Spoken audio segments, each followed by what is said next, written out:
Super. Thank you very much indeed.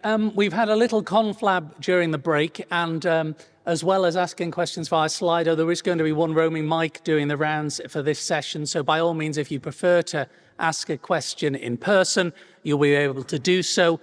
We are going to run this session till about 8:45, simply because we're late starting.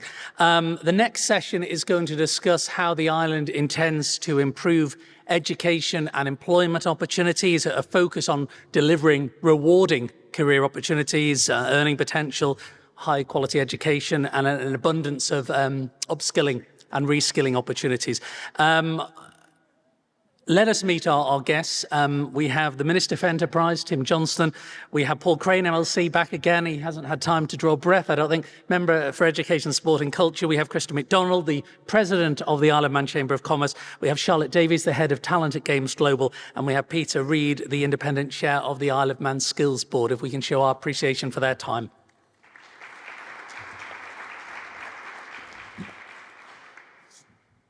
Thank you once again. And without further ado, let us crack on. Charlotte, the workforce landscape in the islands evolved over the past decade or so. What key trends have you observed in terms of skills, in terms of employment? Thank you. So I'm up first. So I think from my point of view, we've seen huge growth over the last decade, particularly with the iGaming industry. So as you mentioned, I do work within this industry with Games Global. So traditionally, we have had to relocate talent to the Isle of Man to fill the significant number of roles that come with this growth. Right now, I would say we are still having to relocate people to the Isle of Man to fill these key roles, particularly the tech roles. So we're finding it very difficult on island to recruit developers, coders, and find those kinds of skills locally.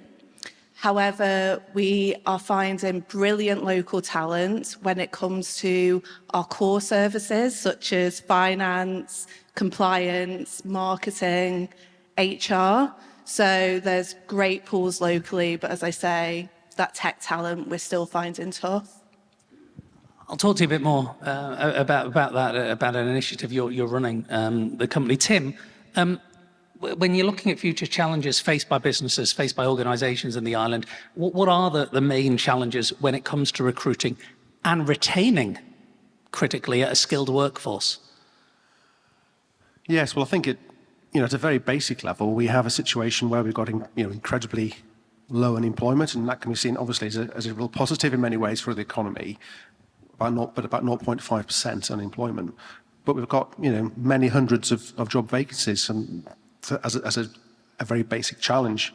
So we've got businesses who are growing, are wanting to grow, but are being really frustrated by that basic supply of labour problem.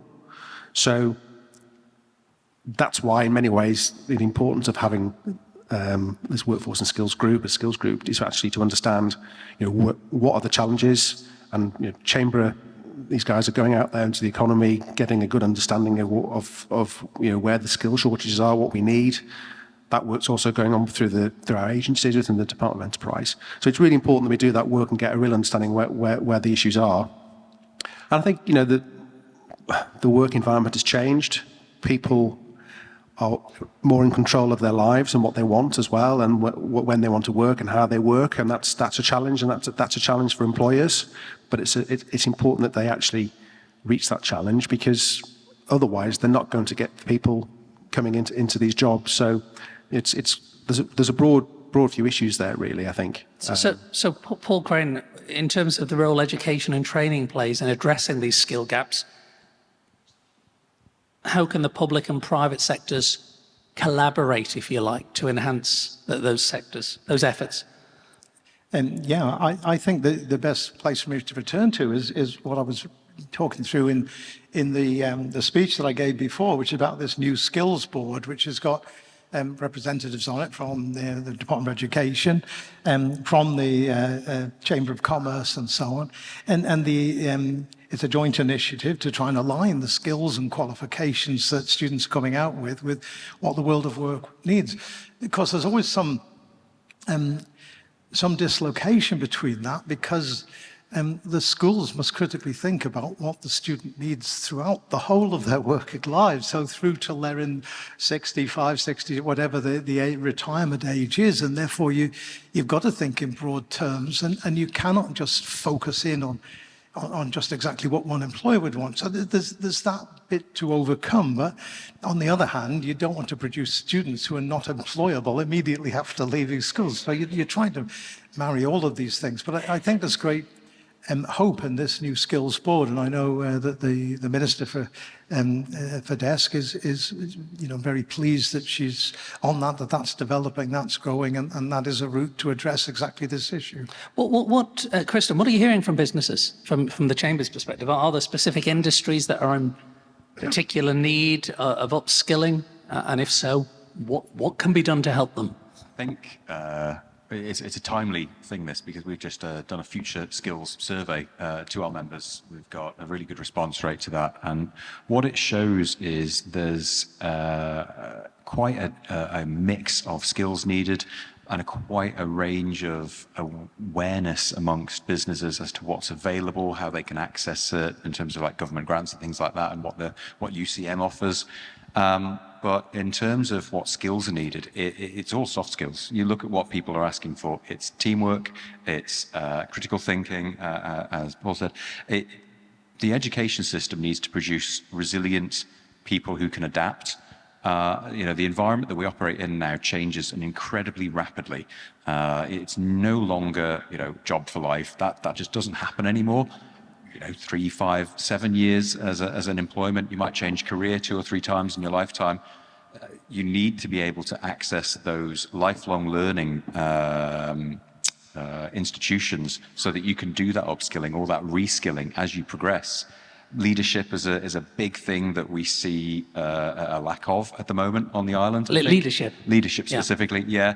There's a lot of people who once they're a manager, they're a leader, and it's completely disconnected.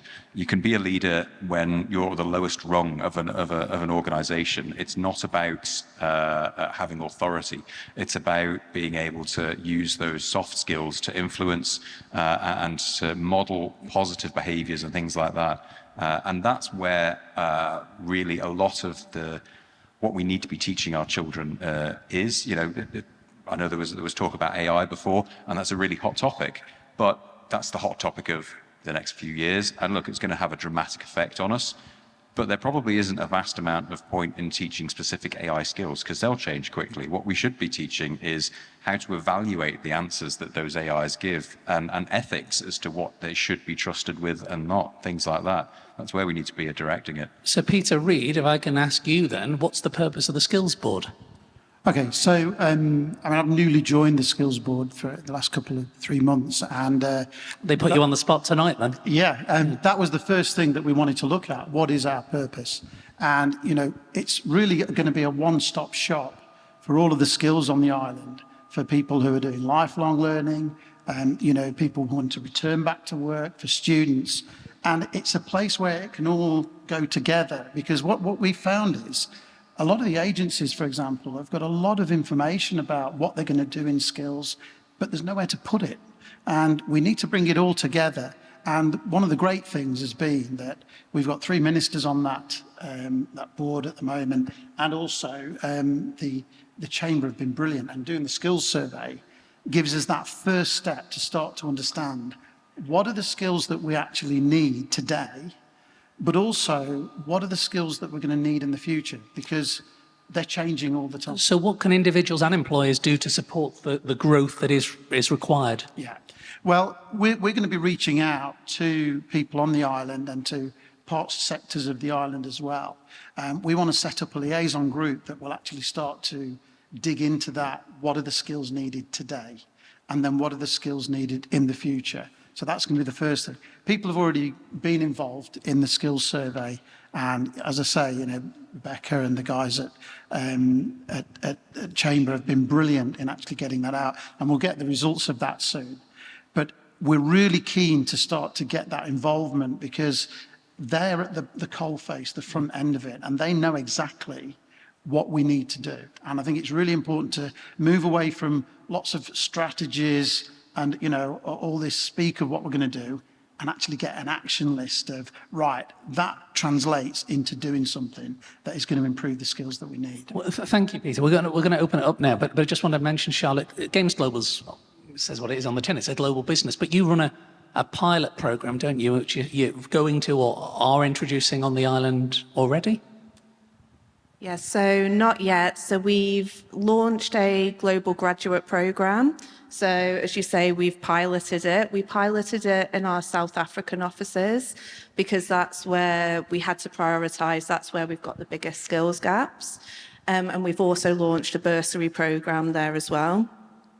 We have a huge focus on workforce planning within the business, and we're constantly reviewing our succession gaps internally and looking at interventions to plug those succession gaps. So there's also huge focus on upskilling our people, internal promotions, internal mobility, but there will be some more junior level roles where we feel it's more appropriate to give graduates those opportunities. So that is a 12-month program with us with an aim to proactively target development after university. So they join us for a year with the aim to upskill them to be able to move into those more junior level roles permanently. And that is a plan to bring that to the Isle of Man. Thank you very much. Okay, we've got plenty of questions on Slido. We've got a roaming micstress as well going around the Royal Hall. So please, if you do want to ask a question via that, just show your hand and she will come to you. Okay, this is a first question. This is for Peter, really. Who is on the skills board other than you, and who can join? Yeah, so at the moment we have the principal of UCM on there. We have 3 ministers, which one sat next to me just over here. And that's important because we've got decision makers there straight away. We've got really good representation from the Chamber and also from some of the agencies. So what we tried to do initially while we're forming the skills board is to keep it fairly tight so that we can get that strategic piece in there, get our purpose outlined, and then what we want to do is expand it in terms of the forums that we then have so that we've got a proper interface into all of the sectors on the island. That's really critical because that's the only way we're going to really find out what the real needs are, because they'll be able to tell us, well, this is today, but that's 3 years' time. And interestingly as well, I've had quite a lot of interest from some of the agencies in terms of things like digital, where they actually have their own agenda already and quite a lot of things they're trying to do. So we want to start to bridge between those areas as well. I'll stay with you, Peter, and anyone else is very welcome to interject. A question and a comment here, really. How can we determine what upskilling is needed if we don't know what skills will be required by our industries in the future? It feels like we're on a journey where we do not have a map nor a destination. Yeah, I think, you know, if you look at the island plan, we've got all the what's of what we're going to do. What we want to do is try and show you how. So we want to have a proper agenda and a proper framework where if we're saying we're going to employ 5,000 people by the year 2032, and that's the increase, where are those jobs going to be? What skills are going to be needed? And then how do we make those really accessible? So when we say accessible, are the actual educational courses available, vocational courses? And is it easy to get into them? That's the first thing. How do we maximise the participation of island residents in that as well? Because, you know, there's people that may be finishing work that might want to stay on at work. There's people that might want to adjust in different roles. So there's a lot of maximising our potential on the island. But also there's this piece around we still need to attract new skills to the island. So what's the route for that? And is it really easy to do it? At the moment, I would suggest it's not that easy to find where those skills are. And if I wanted to be a programmer in, e-gaming, for example, is it really easy to know what skills I need, what courses, how do I do it? And what we want to try and do is provide a really slick framework to be able to allow people to get into that quickly. Thank you. I'll put this to Tim. Sorry, did you want to come in then, Kristan? I was sorry. I'd let Tim go. Yeah.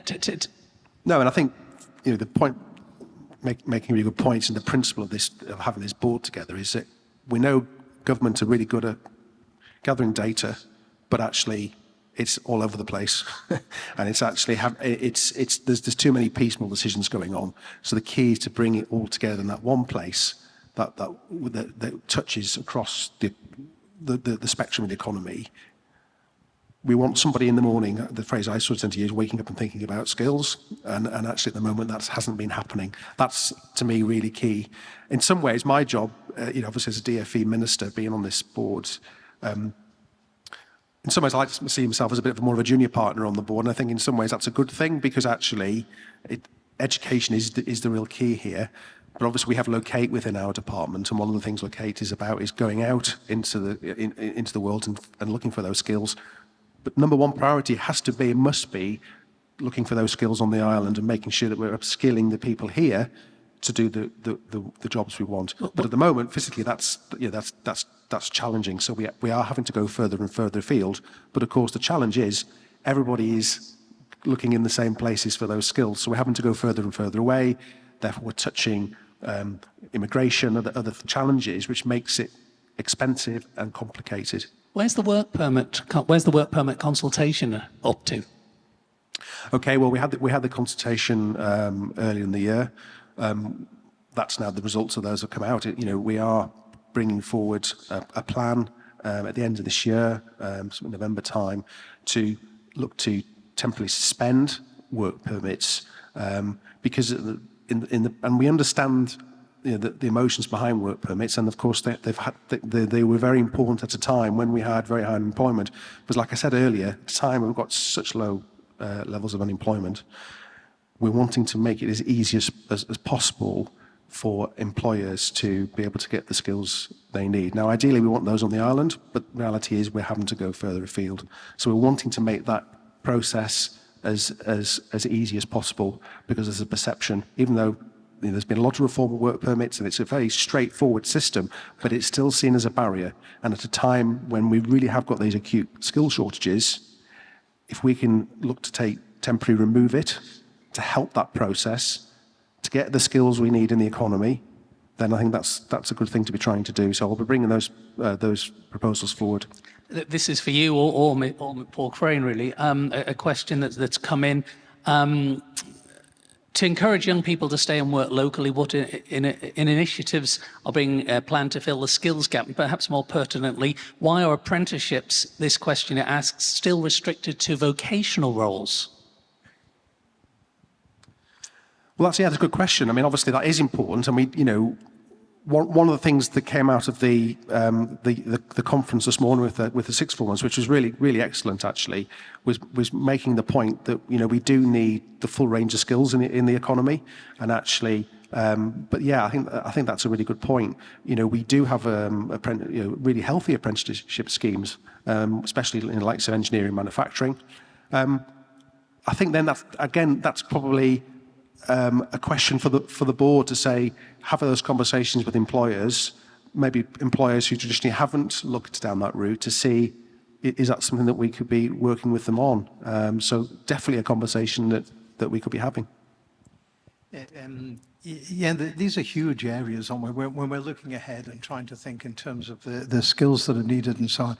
But one of the things you then have to take into account is that we're working on shifting sands, because artificial intelligence brings in the possibility that some skills needed now will be less needed with AI and with robotics and so on in time to come.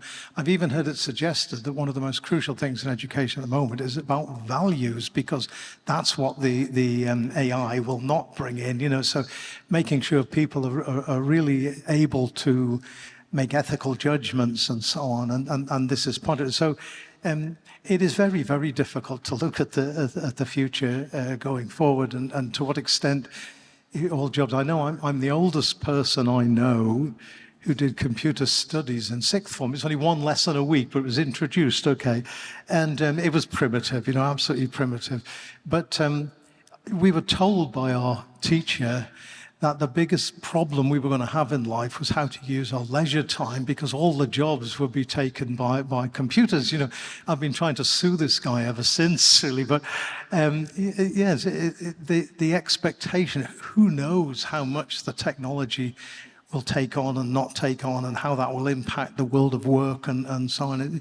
It's a very, very difficult area. So it's great to think we've got to look far ahead, but in other ways, we perhaps can't. We've got to be open-minded here. Could I just add to that? I mean, I've just finished with an organisation that employed some 80,000 people, and we did a big study there, and what we found was that 30% of the roles within that organisation within the next 5 years will be completely different, as in the skills that will be needed will be completely different. A lot of it will become digitised, a lot of it will change radically. And the skills that are needed today for the roles that we're actually employing today will be completely different in the next 3 to 5 years. So that's the width of that challenge that you talk about. So, that's quite a wide thing to have to do, but I do believe that industry does know what skills they need today and what skills they will need. And I think the most important thing for the Skills Board is to really get a deep understanding of that with industry. So if Games Global knows what skills it needs today and into the future, is one thing. Trying to recruit those individuals, is it getting harder or easier? Thank you.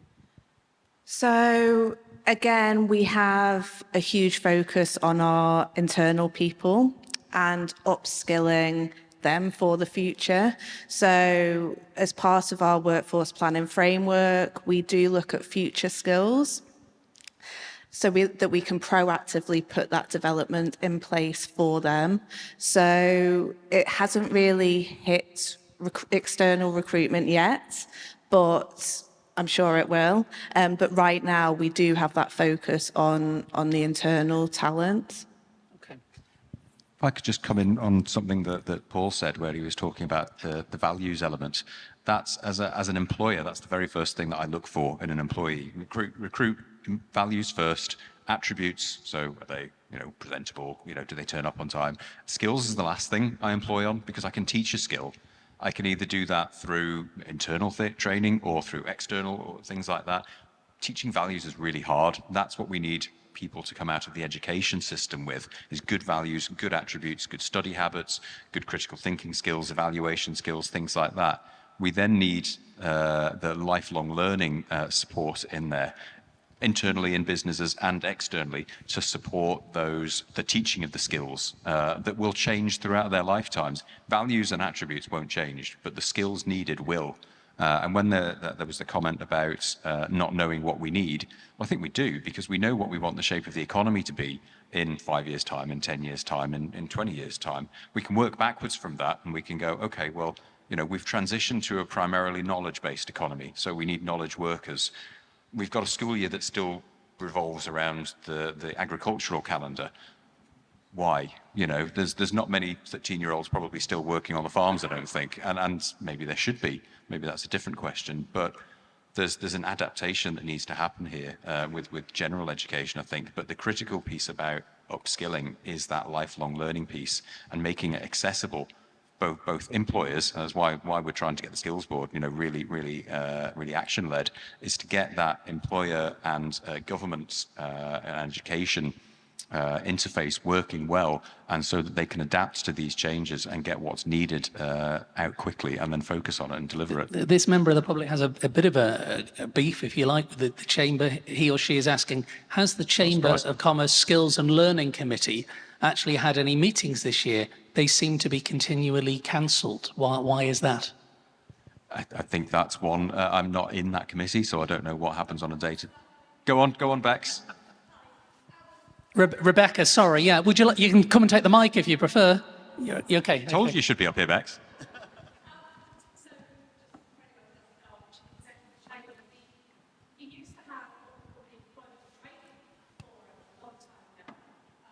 And that was disbanded quite a few years ago because we felt the focus wasn't there. So we reformed the group as what we call the Talent Action Group, which is specifically focused on skills.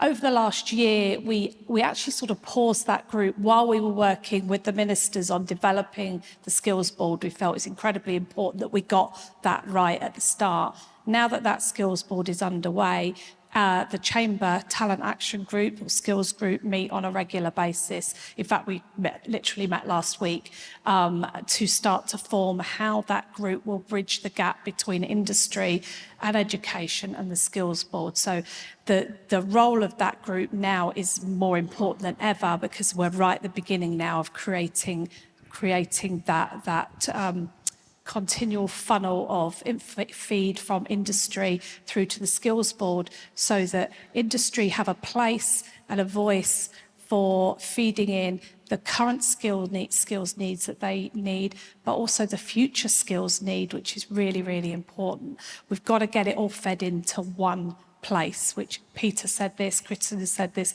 it's got to be one place, one voice, one-stop shop. So I don't know who wrote that. If they're a member and they're really interested in being part of the Talent Action Group within Chamber, please just reach out. Thank you, Rebecca. That was very timely. Appreciate that. Thank you very much. Let's keep the questions coming. There's a couple here for UCM, but obviously we haven't got Jessamine with us still, as far as I'm aware. What support is available or planned to help experienced workers whose roles are being / will be displaced by technology? Who wants to take that? I think that's a Peter Reid one, if ever I heard one. I mean, this is part of the reskilling piece that we talked about because, you know, there's students that we need to look at what skills do they need. There's people in the workplace already. And there's also people that might have left the workplace and want to come back. So when we look at technology, there's growth areas at the moment that if you look at what the digital board have laid out, actually there's a fantastic paper that they've done around. These are the areas that we should be investing in for the future. These are the areas now that we should be looking at. And, you know, what I want to do is almost try and pick up on the back of that and say, well, okay, what does that specifically mean in terms of a skill? What does that specifically mean in terms of a course? And which sector does that apply to? And is there a gap there at the moment? Because part of the problem that I do see, it's such a big issue that getting your arms around it and distilling it down to some really clear actions is quite a challenge. And what I want to do with the board, and this is where Chamber have been really good, is to actually start to focus us in on what does that actually mean? What course is that? Where do we do it? And how is it really easy to get onto it? So that's for people that are in work or people that may be coming back to work or even for students at school. Minister? Yeah, and I think Peter's alluded to a really important point that we are talking here, obviously, a lot about young people, but we must remember there are people of all age ranges who we need to value within the economy and our society, and people wanting to go back into work at an older age. It's important they have the flexibility, the ability to be able, the access to be able to do that. Treasury offers some incentives to help people back into the workplace. It's quite difficult sometimes for people. They lose their confidence, and actually that even things like helping with some basic IT and other areas that where government will help with to help people back into the workplace, because that's really important. I think when you make that point, it's absolutely right. We're talking about young people primarily here, but the skills, people career changes, people pivoting, new opportunities, going back to UCM, it's across the range. So it's really important that we make sure we're aware of that. Just want to briefly pick up on one of the points there is that there's people always under and overestimate the pace of technological change. I think everyone overestimates the rate of adoption for some of this stuff. When you look at factories and robotics and things like that, there's still plenty of places in the world where you could automate things, but you don't. And there's plenty of jobs that could today be automated. Some companies are good at doing it, some aren't. So that pace of change is always, I think, overestimated. People underestimate the rate at which new technology comes as well, and when new opportunities come out of it. So there's always that change there, but it's that rate of adoption, I think, that people tend to worry about. Very, autonomous taxis, and we're going to have to reskill taxi drivers, and it's not happening. It's very, very slow, despite what Elon Musk might want. Paul Crane, from a department's perspective, I'm just going to tweak this question slightly. How closely does the department work with industry to ensure that young people are supported to develop the skills they need to succeed in the modern workforce? This is just moving on a little bit from a question that was asked in the previous session. It's when you use that word industry that in the Isle of Man, this doesn't just mean manufacturing. This means, across an enormous range. And you're back in a sense to, the courses that are on offer within schools, but then perhaps more significantly, the more vocational courses that are then on offer at University College Isle of Man. Some of those courses have influence. I read before in that speech how the new principal at the college has been working, is she still here? I don't know, had been working with, was it Employers' Voices or something, and they were contributing like that. So it's an ongoing process happening all the time, but then you can see how what the employers want changes too, and there's still work needed on that. So it is an ongoing area. The event the event this morning with the young people was raising their awareness of what opportunities there are in the Isle of Man. The employment event that goes on or went on here last year in November, with 50 different companies there, they would be talking about the different sort of qualifications they might be needing, or who they might be willing to support going to university on certain types of courses. All of that is going on all the time. And then, of course, you get changes in who the industry is, because you get new companies move in, new sectors and so on, and they have differences again. So I don't pretend it's an easy area, but it's an absolutely ongoing area of this sort of dialogue with a number of different routes, of which the Skills Board is a new one. That's... Yeah, if I could just add to that, I mean, it is a two-way street, this as well, because at the moment, a lot of the employers on the island are actually reskilling the people within their own industries. And you see that a lot in e-gaming, I mean, financial services as well. And, what we need to do, again, is to sort of draw that in and understand, how is that working? Some of it's being done through institutes, it's being done through learning colleges within the organisations. So I think that we need to be more involved with industry on the island, and that's where Chamber have been so helpful in terms of bridging that gap and starting to say, okay, we're getting this feedback, this is the way people are doing it, because it may not be available that way, we're getting a bridge there. So I really do think that we need that involvement from industry to define, it's not just UCM it's the whole of the economy, and it's the whole of the workforces that we have to actually get involved in doing it. Let me put this to you, Tim Johnston, and again, I appreciate this is fairly general. Has government looked at some of other international examples of upskilling initiatives? This person quotes France's legislated lifelong allowance for learning, which is managed through personal taxation. I appreciate it's a stab in the dark, but do you know of any other examples of upskilling initiatives that have been considered?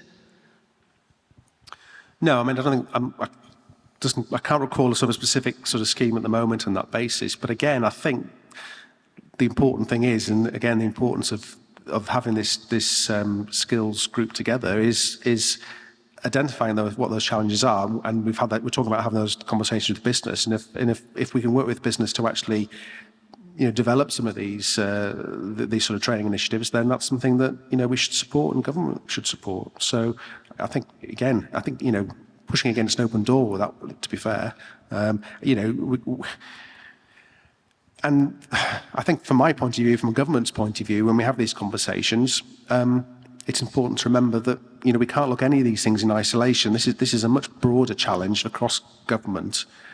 It's not just about we talk about trying to attract people, attract skills. We're trying to grow the economy. We're wanting to get those, making sure we've got the taxpayers there for the future. We're looking at those 5,000 new jobs over the next 15 years.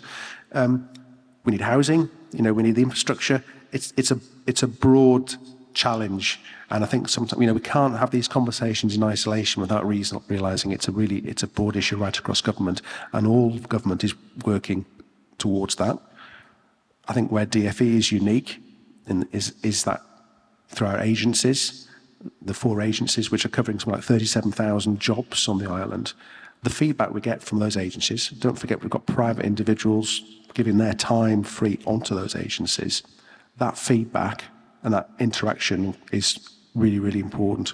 And I know Chamber are also heavily involved with us on those. So just making sure we're having those conversations is really important. And then you can then develop some of these things. A question for Charlotte, if I may.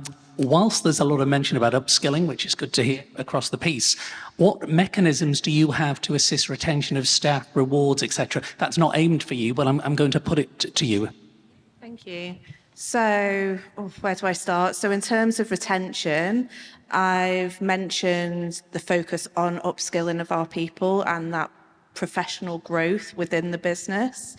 We do aim to be an employer of choice. We offer competitive salaries, benefits package, and also quite a unique culture. We're a very diverse workforce. We have initiatives around diversity, such as authenticity triangles, we call them, where we bring people together internally and externally to talk about key topics related to diversity. So yeah, it's really about this upskilling piece for us though. We offer training programs. We have highly skilled people within our global business. We have coaching, mentoring, externally and internally. Access to learning platforms, so we allocate licenses to LinkedIn Learning, Udemy, any other type of learning platform that will really benefit people in their role. We map out career pathways for people and support them in their journey throughout the business, the succession planning and targeted development. So there's rafts of initiatives that we roll out to retain our talent within the business and within our global hubs. Okay, interesting, thank you. Is there anyone, there's a couple of questions from the floor. Yes, at the back there, thank you. Thanks so much. I just wanted to ask on perhaps a slightly different tack. Do we have the skills on Ireland to retain, protect, and enhance our biosphere status?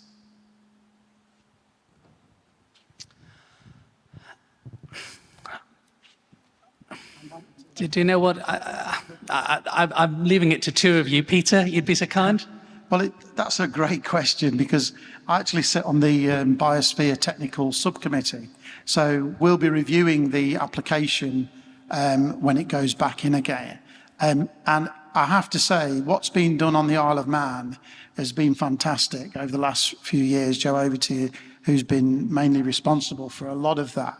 She's done a brilliant job. And what we've been doing along the way is actually measuring ourselves against other biospheres to see if we're doing what we need to do to be renewed, for example, with the status. We are unique in that it is a completely protected island as a biosphere, and that, it's the only one, and it's something that we should be massively proud of. But one of the brilliant initiatives that Jo's put in place is the partnership with businesses all over the island, and that has been really engaged. There's the awards coming up again soon where if you go, you'll see people who have done outstanding things for the biosphere. So personally, I would say absolutely, because I'm on it, but no, I think that there's some excellent people on there and helping us, but the businesses are involved with us as well. And also it's very involved with government. So, there's always more that you can do. And that's where we're reaching out to other biospheres and asking them, what's your approach? And we're trying to learn from them. So far, Scotland, for example, a place in Scotland where we've We've reached out and councils in Wales.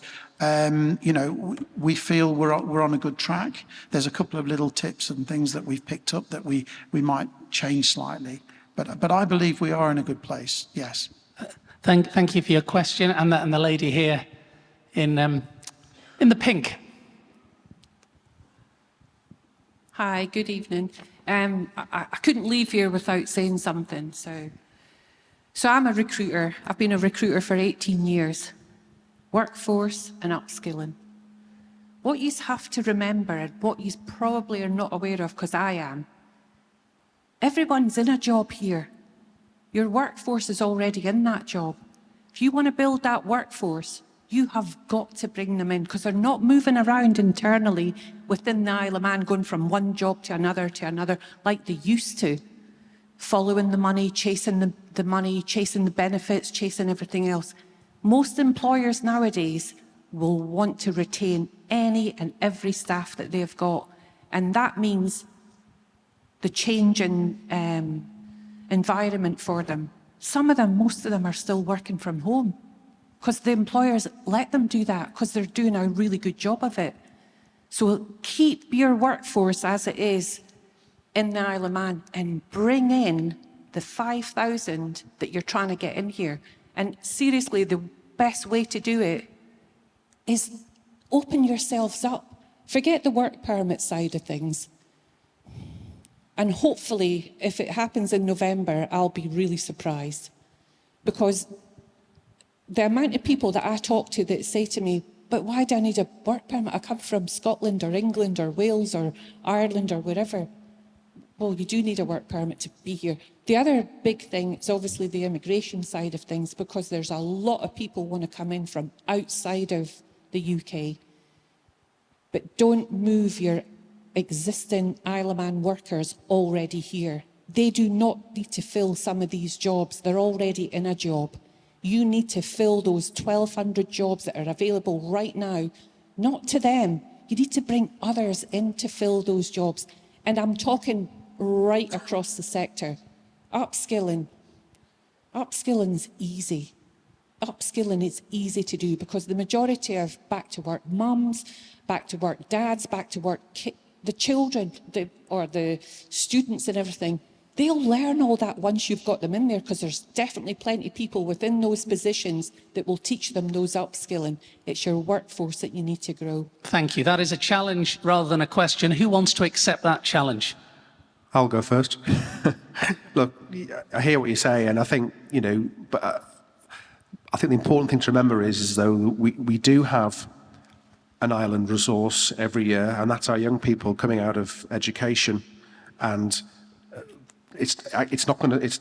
We need more, but what I don't want to do is somehow think this is sort of a skills board that is looking to sort of bypass the island and heading out into the sunset looking for people. Yes, we are having to go further and further afield to find the skills we need. I think we've alluded to that. That's more challenging. It's been more challenging since Brexit because of the changes, and obviously more and more people are having to use the immigration system, and it's a real challenge. We need to make that better and resource that better, and that is a process that is happening. But yeah, we've got to make sure that we've got a compelling place for young people who to want to leave school. And yes, maybe go off to university, but come back. But also make sure we've got the skills on the island through UCM and through work that are attracted to be here. But as I said before, we can't look at it in isolation. It's also got government's responsibility to make sure we've got the affordable housing in place for people, that we've got the infrastructure, the attractions that families want to see. Because if we haven't got that, then we're not going to retain the people we need. So it's a broad challenge. But you're quite right. We are going to have. We are doing, and through Locate, we do a lot of that work going on, attracting the skills we need to the island. But let's make sure we're always number one has got to be our own young people, and making sure we're making something compelling for them here.